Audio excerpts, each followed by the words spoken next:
J'avais un gros mea culpa à faire. Ça a pété. J'ai jamais été pris par Zendaya. C'est un thriller romantique. Je viens de comprendre. Là, tu vois, où il tord un peu le truc de la comédie romantique. Franchement, pardon. Pardon. C'est une comédie de romantique. Ça part en couille. Très très très belle surprise. J'avais la vision. C'est l'année de Zendaya. Ouais. J'en sais rien, mais on ressort conquis. Est-ce que les gens qui nous regardent, ils vont jusqu'à la fin de l'épisode? Est-ce que Pattinson et Zendaya vont lancer leur run 2026 de la meilleure des manières? Réponse dans quelques minutes. Are you serious? I'm sorry. Emma, what the fuck? Méliès, très beau cinéma, soutenez vos cinémas locaux. Voilà, c'est le petite digression. Non, en fait, très très très belle surprise. Vraiment, je te repasse le micro et la caméra. Ouais, franchement, on dirait que j'ai un blushing, mais c'est pas du tout le cas. Non, franchement, ouais, belle surprise. Comme toi, je m'attendais pas à grand-chose. En vrai, j'avais lu avant qu'on aille voir le film qu'il y avait pas mal de gens qui étaient un peu genre déroutés par le film après l'avoir vu. Non, mais je m'attendais pas du tout à ça. Genre, je pense qu'ils avaient un peu mal compris Bah, ouais, ils avaient mal compris un peu. Enfin, ils s'attendaient pas vraiment à voir un film comme ça. Et c'est Je lié pense à que la manière, pardon, hein, je saute dans la bande-annonce, tu parles? Ouais, exactement. La ouais, bande-annonce libelle le film. ouais. Ça a été marketé comme une comédie romantique, genre hyper classique, avec un truc un peu à la. Et c'est moi mon parallèle que j'avais avec ce film, un peu à la Marriage Story. Et en fait, c'est vraiment un film plus dense.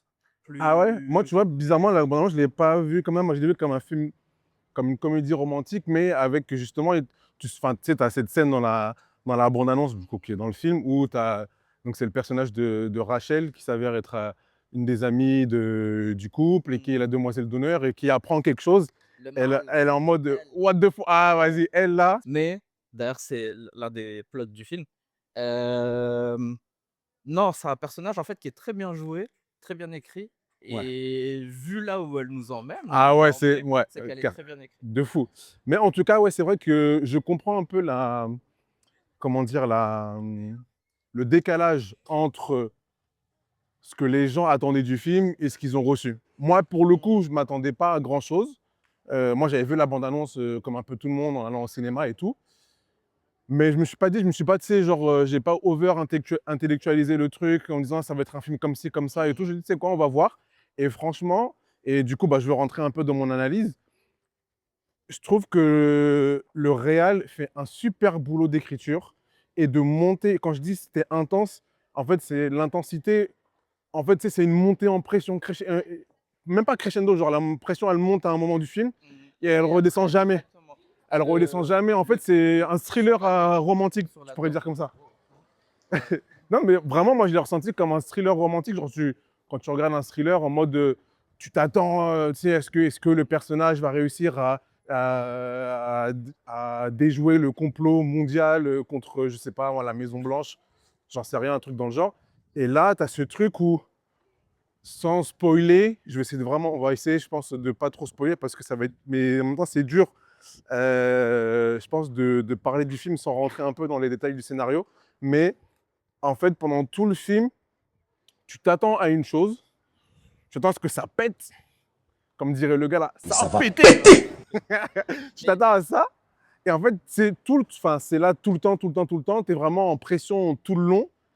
Et moi, ce que j'ai aimé à la fin, je ne sais pas si toi tu l'as ressenti comme ça, Ouais. c'est vraiment à la fin du film, tu as une espèce de truc, tu sais, ça redescend d'un coup. Parce qu'en fait, tout ce à quoi tu t'attendais, en fait, c'est pas du tout ce qui se passe.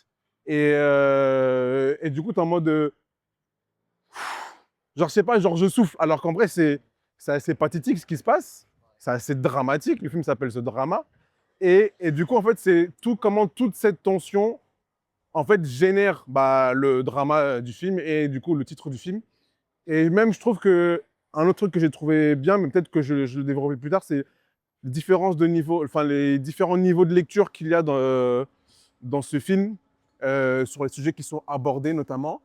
Donc ça, j'y reviendrai plus tard et je te laisse, Raph, toi, dire bah, un peu ton ressenti, analyse du bail. Hein. En fait, le film, une cherche, une sert. Je suis là. Le film est intense dans le bon sens du terme. Il est vraiment bien construit.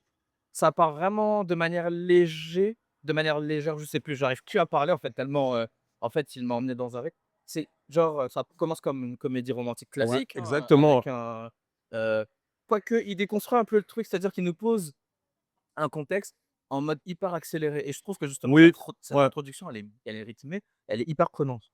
On a je sais pas si on peut parler d'enjeu, mais en tout cas, on a les personnages qui sont présentés de manière vraiment efficace Mmh, mmh.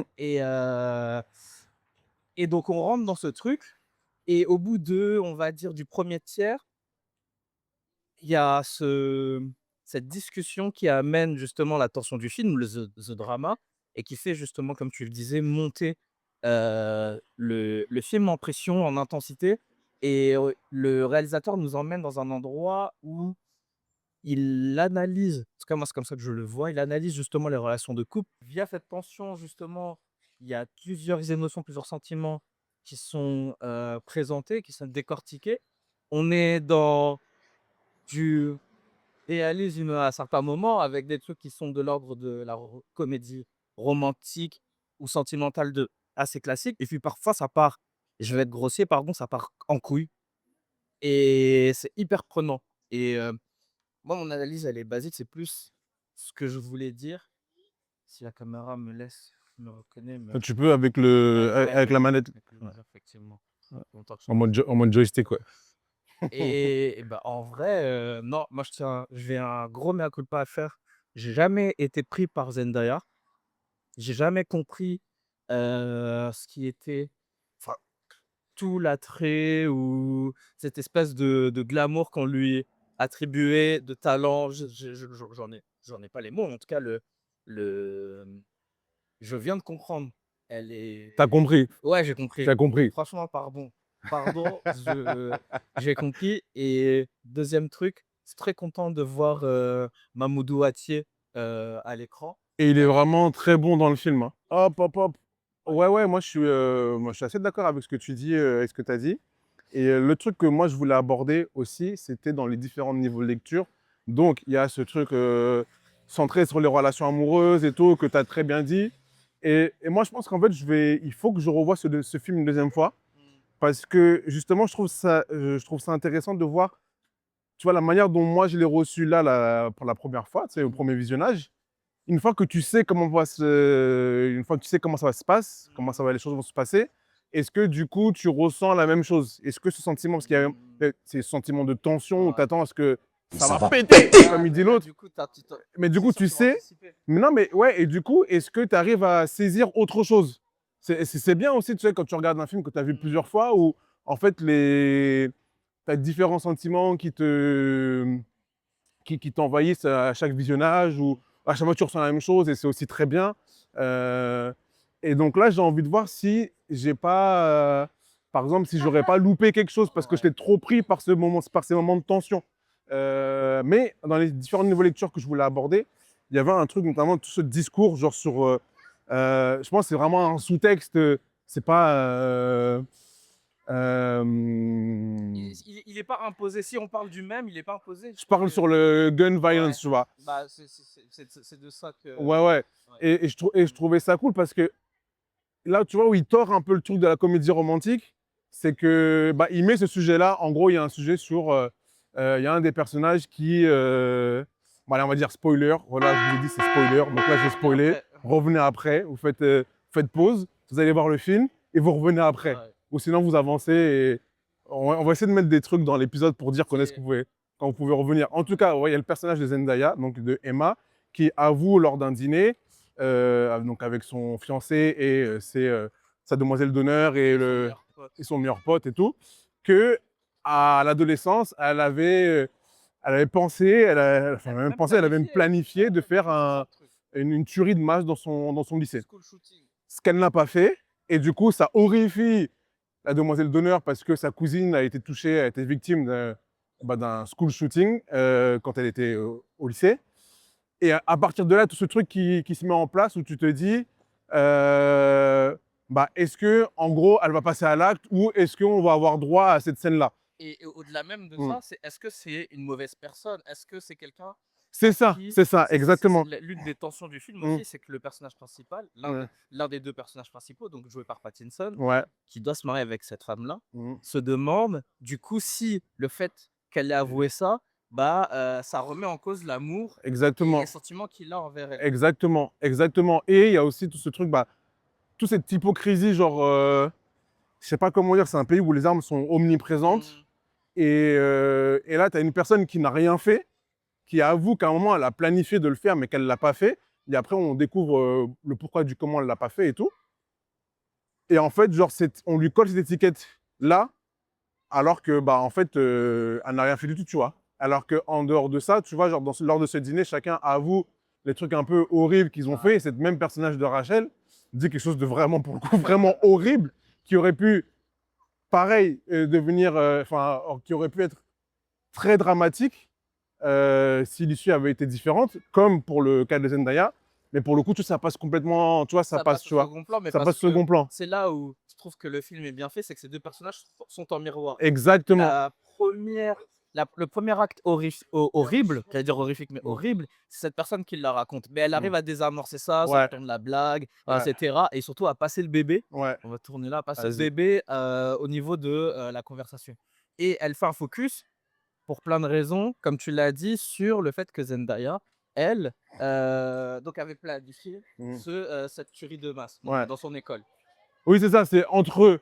Il y a un truc entre le genre, la planification avortée C'est ça. de Zendaya, enfin le personnage d'Emma incarné joué par Zendaya, et l'acte, on va dire un peu impulsif, mais cruel, du coup la demoiselle d'honneur de Rachel, mais qui par chance, c'est pas trop chance, pas je par pense- c'est- pour moi, je l'ai interprété comme ça. C'est Mhm. qu'elle a. C'est limite stratégique. C'est Et qu'elle a en fait, réussi. et en vrai, tu vois, il y a un truc aussi, c'est que Mhm. elle dit il va bien et tout, mais tu sais, en plus, on n'a pas de preuve de. C'est Tu vois, ça. il y a ça aussi, tu vois, genre, il faut la croire sur parole. Après, je sais pas si, peut-être que c'est moi qui surinterprète les choses. Est-ce que le fait que Zendaya soit une femme racisée et que Rachel ne l'est pas, ça joue aussi, tu sais, dans le regard des autres, enfin, dans le regard que Moi, je Rachel a sur l'interprétais l'histoire comme d'Emma? Je sais pas. Mais en tout cas, voilà, il y avait ce niveau de lecture et tout, et je trouvais ça cool que dans cette histoire de comédie romantique, ou même comédie dramatique, j'ai même, avant d'aller voir le film, je me disais, est-ce que je placerais le petit jeu de mots, genre c'est une comédie romantique Quoi, t'as dit? romantique. Bon. Ouais, ok, ok. Mais en tout cas, voilà, genre, tu sais, d'avoir mis ce truc au centre, d'avoir déconstruit un peu la chose, et avec le réveil à la fin, franchement, j'ai trouvé ça vraiment très, très bien. Est-ce que j'ai d'autres choses à dire sur ce film? Zendaya, ouais, t'as parlé de Zendaya. Ouais, franchement, moi, elle m'a mis. Et Vraiment, est-ce que je peux. Ah, tu voulais continuer non, sur non, ça? vraiment, genre Zendaya, genre, moi, j'avais déjà vu sur des films et tout, genre sur des rôles où vraiment, moi, j'avais déjà compris. J'avais déjà compris, j'avais la vision. Genre vraiment actrice, super actrice, c'est pas genre, je sais pas comment dire, c'est pas juste une hype, c'est pas genre, elle remplit, enfin, tu sais, elle génère du cash et tout, genre, elle sait jouer, elle sait vraiment jouer, il n'y a pas de problème là-dessus. Et vraiment, genre, je les trouve vraiment excellente dans ce film. Pattinson, pareil, de toute façon, Pattinson, en vrai, Pattinson, il est fort. Moi, j'ai toujours trouvé très fort. Et là, il a ce truc où et son personnage m'a tellement énervé, Ouais. il est tellement énervant et pour plein de raisons. Et tu vois, parce qu'en plus, Pattinson, c'est la belle gueule, c'est le gars qui passe bien et tout. Et je trouve ça cool, tu sais, qu'il soit dans ce rôle-là et tout. Donc, de mec un peu bancal. Il est bancal. Il est bancal. Il arrive toujours à, un peu comme de la pâte à modeler, à se fondre, Ouais. à incarner des personnages. Mais du coup, je trouve parfois qu'il va trop loin dans ce qu'il fait. Genre, je sais pas si tu as vu The King de Michaud Non. avec Chalamet justement sur Netflix. Très bon film où il joue un roi français, où il se lance dans un truc, franchement. Je me dis, mais ce mec est fou. Qu'est-ce qui nous tente et pourquoi ils ont laissé ça au montage? Genre, c'est guess. Et je pense que la même année ou l'année d'avant, je sais plus, tu le vois dans Ténèbres. Et moi, dans Ténèbres, premièrement, je l'ai adoré. Ouais. Je pleurais à la fois, tu vois. Je suis là dans un truc où On l'a vu ensemble en plus. peut-être c'est Ouais. un moyen. Bien sûr, on l'avait vu à Il y a Skype. moyen, ouais.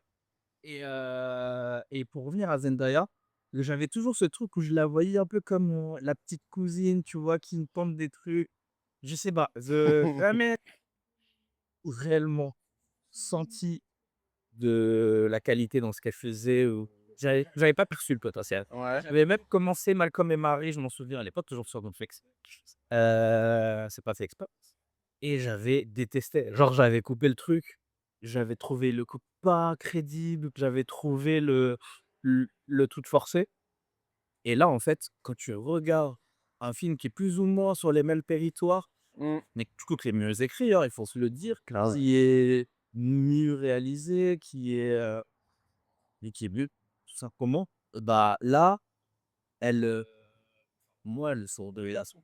Mmh. Je la trouve incroyable dans les émotions que justement elle arrivait à faire ressentir, parfois en finesse, parfois en explosion. Parce que c'est ça aussi le nœud du film, c'est Ouais. les moments où bah, elle a ces émotions qui sont très humaines, bah, on la voit sous l'œil donc de son conjoint qui se dit: «Mais si elle pète des câbles comme ça, est-ce qu'elle est en capacité de faire du mal, de te faire du mal?» Bref, Ouais. il y a toute une réflexion et non, les 2 sont crédibles en fait et elle Ouais, ouais. a moi, à mes yeux, c'est une révélation. Elle prend en maturité.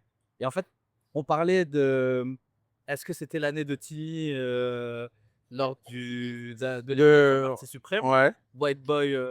White Boy of the Year. Eh ben non, oublie tous ces gens-là, oublie ces gars. Moi, je pense que cette année, C'est l'année de Zendaya? ouais, bon, Ouais. je sais pas, je mange des notifications tout le temps sur Instagram, on la voit partout. Là, c'est peut-être parce qu'il y a Euphoria qui a recommencé cette série de merde d'ailleurs. Mais bref, on la voit partout et a raison. Franchement, moi, je me mets bis sur elle. Vous l'avez compris, on ressort conquis de The Drama. Je suis content parce que là, on est sur un bon run de films qu'on aime bien là. C'est plutôt cool. Et je suis très content d'avoir vu ce film. Mais comme je l'ai dit à un moment, je pense que j'irai le revoir. Je pense que c'est un film qui mérite ouais, un second visionnage. Qu'il y a vraiment, comme je suis sûr qu'il. Enfin, c'est pas sûr, enfin, j'en sais rien, mais à mon humble avis, il y a plusieurs niveaux de lecture et il faut que j'ai besoin de le revoir. Et je pense que j'ai même besoin de le digérer. Là, on en parle à chaud, on vient de sortir de la salle. Et je pense qu'une fois que ça se décante un peu, bah, tu sais, tu comprends certaines choses, tu sais, il y a des choses qui t'ont marqué, mais tu n'arrives pas à mettre le mot dessus là tout de suite. Je vous le dis, bon, il n'y aura pas d'épisode 2 sur ce film-là parce que ce n'est pas le concept, c'est pas le concept du format. Mais ouais, c'est clairement un film que j'irai revoir en salle ou pour quand il sera plus disponible sur les plateformes de streaming. Parce que vraiment, j'ai beaucoup apprécié, j'ai beaucoup aimé l'écriture, la finesse de l'écriture, le montage aussi. On parle peu de montage, mais le montage joue énormément. Le montage visuel, le montage sonore aussi, qui est vraiment très bien pour faire comprendre où est-ce qu'on se situe dans le souvenir, dans la pensée, etc., etc. Donc c'est vraiment très bien fait. Et puis aussi, bah, moi, ce que j'ai vraiment aimé dans ce film, c'est tout ce que ça raconte dans un couple, c'est-à-dire que quand tu te mets avec quelqu'un, à quel point, genre, enfin, en fait, non, tu sais quoi, je vais pas partir dans ce terrain-là, parce que je suis pas, non, non, mais en fait, j'ai pas les mots. En fait, c'est que j'ai pas les mots pour le dire. Là, je sentais que je partais quelque part et j'allais perdre du temps. Mais allez, si je dois résumer, c'est un truc dans le genre, qui tu étais, genre, à 15 ans, mais c'est pas qu'une question de couple, c'est même dans la vie, genre, qui tu étais à 15 ans, les actes que tu as pu faire ou ne pas faire à 15 ans, est-ce que ça te définit toute ta vie, tu vois. Gros spoiler, je vais couper. Gros spoiler, le film dit que, le film dit que non, le film dit que non, quoique, parce que le personnage de Rachel, en vrai, si on réfléchit bien, Elle est dans la continuité de son impunité. c'est exactement la continuité de son impunité, et she was a bitch. Et il y a toujours une bitch, tu vois. Voilà, après, je sais pas si tu as d'autres choses à dire sur ce film. Moi, en tout cas, j'ai fini. Ce film, justement, nous a lancé dans... Par rapport à ce que tu viens de dire sur est-ce que... c'est quoi ta phrase? Est-ce que les actes qu'on a fait quand on était, en gros, teenager, qu'on a fait ou pas fait, d'ailleurs, ça nous définit à l'âge adulte. Genre, est-ce que ça nous suit toute la vie et on peut pas, genre, s'en débarrasser? Genre, en gros, c'est ça le truc. Il y a ce plan. Moi, il y a aussi un truc, c'est comme ça que je vais le répéter, c'est est-ce que lorsque tu te mets avec quelqu'un, tu es en capacité d'accepter tout ce qu'elle est. Tout ce qu'elle est, donc tout ce qu'elle a, toutes ses pensées, Ouais. ses émotions, les fantaisies, bah, tous ces promas surtout. Et c'est ça aussi en filigrane que le film explore. Et toi qui le fait de très belle manière, je parle d'une manière maintenant. PNG, j'ai là on va dans le personnel. Moi j'ai vu des choses que j'ai vécues et je pense que chaque peut avoir. Oula, j'aurais faire ma grammaire. Peut avoir vécu, c'est ça? Euh, peut avoir pris, oui, du coup, c'est passé, ouais. Monsieur Médard. En tout cas, ouais, il y a ce plan-là. Je vais glisser sur les repos. Première repos, moi c'était par rapport à Mamadou Atié, pardon, que j'avais adoré dans H80, toujours Netflix. J'ai vu, tu avais mis un commentaire avec le compte du podcast sur cette série. C'est pas une personnalité, mais en tout cas une influence au cinéma que je me suis mise à suivre et qui fait vraiment un petit peu intéressant. Aussi, j'ai vu son nom, Abdallah mettra son nom. Et effectivement, elle parlait des séries Netflix qui ont été annulées. Là, je fais une petite digression, elle parlait de The O.A. Mais moi, la série qui m'a, en plus de The O.A., beaucoup, beaucoup marqué et j'ai été attristé de son annulation, c'est H80, où justement Mamoudou Attié donc joue, c'est le personnage principal et il est incroyable de finesse, incroyable de présence. Hem, L'histoire est incroyable en plus. On est sur une romance un peu hors du temps, avec un côté horrifique. Heu, donc moi, c'est Coke Mekam en fait qui sont Mm. ancrés un peu au chausse-pied et que ça fonctionne bien. Donc ça, c'est ma première reco, allez voir, sur le moment, c'est que c'est toujours disponible. Deuxième reco, je voulais pas me voir ce film, comme je le disais que, bah, toujours lié à mon expérience personnelle, je n'aime plus les comédies romantiques, alors que c'était mon truc avant, genre j'adorais ça et justement, Est-ce que ça t'a réconcilié un il peu m'a réconcilié. Bravo à 24, bravo le réalisateur, pareil, j'ai oublié son nom, je le connais pas. par là? Ouais. Allez chez Biotop, chez, le fournisseur d'Abdallah, Doplop. Hem Et donc il y en a plein de comédies romantiques, mais si c'est une filiation. Je vais en recommander 2. Je vais arrêter de parler. Le premier, bah, c'est une évidence. C'est un très expérientiel, c'est, Eternal Sunshine of the Spotless Mind qui est genre la référence avec, Kate Winslet, avec Jim Carrey, c'est l'un de ses meilleurs rôles, je pense. Potentiellement son meilleur rôle et en fait, c'est un film qui déchire et je crois que The Drama, marche un peu dans cette lignée. Je pense que The Drama ira très bien et le pense c'est en tout cas moi, ça va devenir l'une de mes références. Deuxième reco, parce que je parle beaucoup, film que j'adore, c'est, La Proposition, qui est un film début des années 2000, une comédie romantique hyper classique, mais hyper efficace. On rigole, on est un peu touché, on reste même pleurer, mais ça se finit bien. Ryan Reynolds fait des blagues, c'était au moment où il était pas encore chiant. Très bien. Je vais essayer de faire vite parce que Raph, il a pris beaucoup de pellicules là. Non, je rigole. Là, je pense qu'on va faire moins de 30 minutes. Du coup, moi, en vrai de vrai, j'ai 2 vrais recos et une reco qui va être la première. En fait, il y a pareil. Là, je vais spoiler. Donc, pareil, faites pause, allez voir le film, vous revenez après. La fin du film. Ouais, Tu vois, elle est belle. la fin, non, pas la toute fin du film. Ah OK. Le drama au mariage. Le drama au mariage. Ouais. Ce moment-là. En fait, quand Robert Pattinson, donc le personnage de Charlie, dit Can you shut the fuck up? Ouais. Ça a fait tilt dans ma tête. En fait, j'ai vu un TikTok il n'y a pas longtemps. Donc, ma reco, c'est si vous voyez une personne, un gars ou peut-être d'autres gens parler d'un mariage auquel ils ont été et ça a fini en drama et que vous comptez voir ce drama, ne regardez pas le TikTok parce qu'il va vous spoiler la fin du film. Et en fait, c'est ça. Moi, j'ai vu le TikTok où en gros, il y a un gars qui dit, et moi, j'étais pris dans le truc. OK. Il dit, ouais, écoutez, j'étais invité à un mariage, j'étais genre un +1 et tout, donc j'étais au fond de la salle. J'étais en mode de, tu sais, je connais pas les mariés, mais tu sais, j'étais là, tranquille. Mmh. Et à un moment, le DJ commence à faire ce beul et tout. Et là, genre, le marié, il est un peu pompette et tout. Tu sens qu'il y a un peu de truc. Et t'entends des gens dans la salle, au fond, qui sont en train de, genre, t'as couché avec lui? Des trucs comme ça.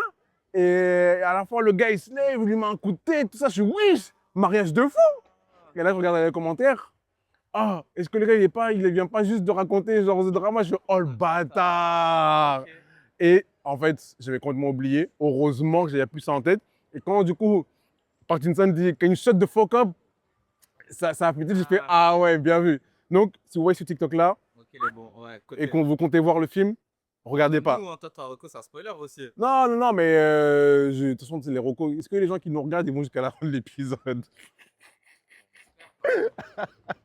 Et mes deux vrais recos, du coup, la première, c'est une série que je recommande vraiment à beaucoup de gens et que j'aime beaucoup, qui s'appelle Love Life. J'ai oublié malheureusement le nom de la showrunneuse, de la créatrice qui joue dans la première saison. Et en gros, Love Life, c'est 2 saisons, donc c'est des anthologies qui sont un peu liées, la une et la 2 parce que les personnages se connaissent, mais ça n'a rien à voir. Et en gros, tu suis la vie amoureuse d'une personne allez, on va dire, jeune âge adulte jusqu'à, je sais pas, plus de la trentaine passée, etc. Et toutes les étapes par lesquelles tu passes, les crushs, les coups d'un soir, les histoires que tu penses être les bonnes qui ne sont pas les bonnes. Et dans la love life, il n'y a pas que les relations amoureuses, il y a aussi les relations amicales et familiales. Et je trouve ça très cool comment ça... En fait, chaque épisode est le nom d'une personne. Donc, par exemple, moi, il pourrait y avoir une personne qui s'appelle Raphaël, parce qu'on est potes, tu vois. Et peut-être qu'à un moment, genre dans le foyer, on va s'embrouiller, on va plus devenir potes, ce que je n'espère pas. C'est juste pour vous donner un peu de contexte. Je vais le mettre là, comme ça, on ne voit pas les gens. Mais en gros, voilà, c'est comme ça que ça se passe. Et moi, gros kiff sur la saison 2, parce que l'acteur est c'est un acteur noir, personnage noir, qui joue dans The Good Place. Il joue dans The Good Place. Voilà, c'est lui. Et je trouve ça très cool parce qu'en plus, c'est très. Ça sort, je crois, après le Covid et ils intègrent le Covid dedans. Genre, le fait les masques, le confinement, tout ça, la mort de George Floyd aussi, le mouvement Black Lives Matter. Et je trouve ça assez réaliste. Et moi, c'est une série vraiment un peu doudou sur laquelle je reviens assez souvent en termes de série romantique. Donc, ça, c'est un premier roco. Et la deuxième roco, donc, toujours dans le film The Drama, il y a le père d'Emma, donc le père du personnage interprété par Zendaya, qui fait un discours. Et tu vois, il a cette voix vraiment rauque, deep et tout, tu vois. Tu vois, black full, on va dire. Et il m'a fait penser au père de Common, le rappeur Common, et sur l'album Finding Forever, la dernière track s'appelle Forever Begin, je crois, qui est une longue chanson, en gros, Common rap, et à la fin, c'est son père qui parle. Et j'aime trop cette chanson, et j'aime trop ce passage où, voilà, c'est un speech de son père et tout, et c'est très cool, c'est un peu la voix, je trouve, les voix se ressemblent et tout. Et voilà, c'est juste un SO, une chanson que j'aime beaucoup et qui me rappelle les années lycée, parce que c'est un album sorti en 2007 et on était en terminale. Donc voilà, on est vieux et ça ne nous rajeunit pas. Et voilà. Est-ce qu'on a fait le tour? Donc, je pense qu'on est carré. Hein. Je On vais est aller carré. chercher mon macro. Ouais. Regardez The Drama si vous ne l'avez pas fait. Vraiment. Et si vous l'avez fait, dites-nous ce que vous en avez pensé. Et il va aller chercher Agraï. Moi, je vais rentrer chez moi. Et on se retrouve très vite pour un nouvel épisode. Abonnez-vous, mangez vos oméga 3. Ouais, ciao.